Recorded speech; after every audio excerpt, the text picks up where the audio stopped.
Շնորհակալություն լրագրողներին մեզ հարցերն ուղարկելու համար։ Ակնհայտորեն կան որոշակի հարցեր պարունակար, որոնք որ միատեղվում են, մասնավորապես այդ հարցերը վերաբերվում են մի քանի հիմնարար դրույթների, որոնք դուք արդեն նշեցիք, ես դրանք միավորեմ եւ հնչեցնեմ որպես մեկ հարց, հետո կանցնենք այն հարցերին, որոնք որ չեն կրկնվել, ստացվել են լրագրողների եւ չեն կրկնվել, կդառնանք առանձին։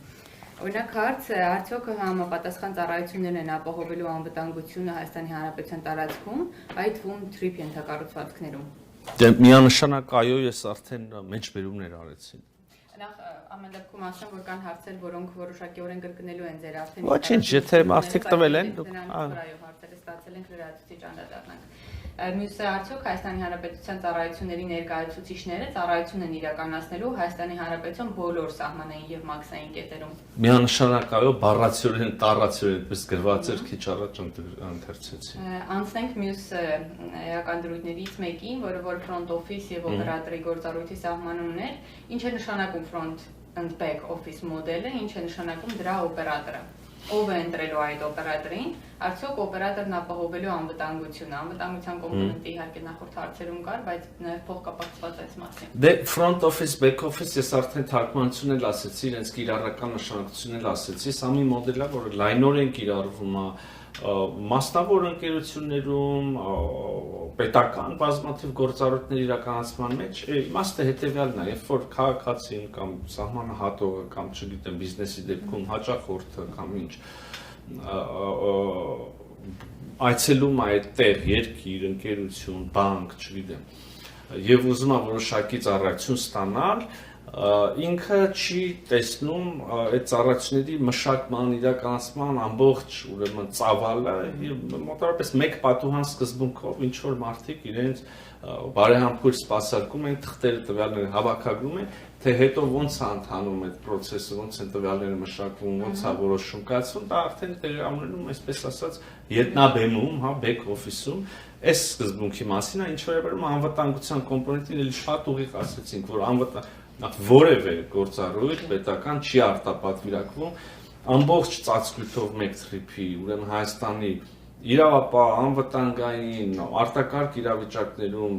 իրավասումարների ամբողջական հասանելիությունը ապահովում է, ներկայությունը սահմանապահ մաքսային մարմիններում մշտապես ապահովում է եւ այլն, այսինքն մանրամասն անդրադարձ կա այդ բոլոր հարցերին։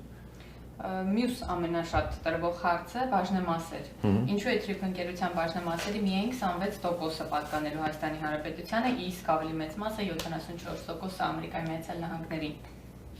Դե մեծ հաշվով բանակցությունների արդյունք է եւ արտացոլում է երկրների ներդրումները, հա, գաղտնիք չի որ Միացյալ Նահանգները մեծ ծավալի ներդրումներ են անելու, ես չեմ խոսում միայն քաղաքական կապիտալի, հա, քաղաքական աջակցության, քաղաքական ներդրումների մասին, այլ հենց ֆինանսական ներդրումների Հայաստանի Հանրապետությունը իր կողմից հիմնական բանը, որ ներդնելու է մեծ հաշվով դա կառուցապատման իրավունքն է, հա, եւ կարծում եմ բավականին արդար բաշխում է, ընդ որում խոսքը միայն 49 տարվա մասին է առաջիկա,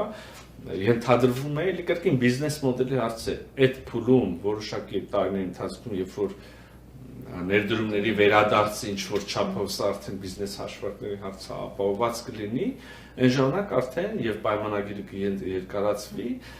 եւս 50 տարով, գիտեք, արդեն քիչ առաջ ասեցի, այդ ժամանակ բաժնեմասերի համամասնությունը, հարաբերակցությունը փոխվելու է եւ համարյա հավասար ենք դառնալու։ Այն նշեցիք front office եւ back office-ի մասին։ Հիմա այս մասով ինչպես է ապահովելու փոխադարձության սկզբունքը արդյոք Ադրբեջանում նույնպես գործելու է front office։ Չգիտեմ, մենք այդ հարցին չենք անդրադարձել, դա Հայաստան-Ամերիկա բանակցությունների առարկա չի, եթե շատ անկեղծ ասեմ, ես նույնիսկ չգիտեմ դրա կարիքը ընդհանրապես կա թե չէ այդպիսի ֆոկուսով ուրեմն բանակցություններ սկսել, ընդհանրապես նայեք, մենք առիթ ունեցել ենք մի քանի անգամ խոսելու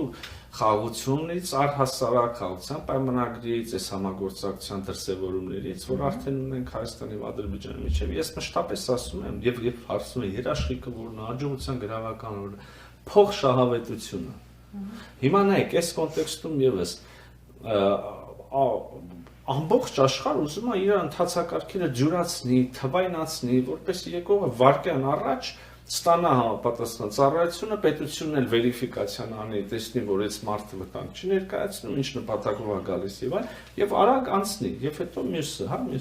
այսինքն ծառայության այս դեպքում ուրեմն տարանցիկ ուղիներից օգտվելու, իմաստը դրանք հեշտացնելն է։ Ես կարծում եմ, որ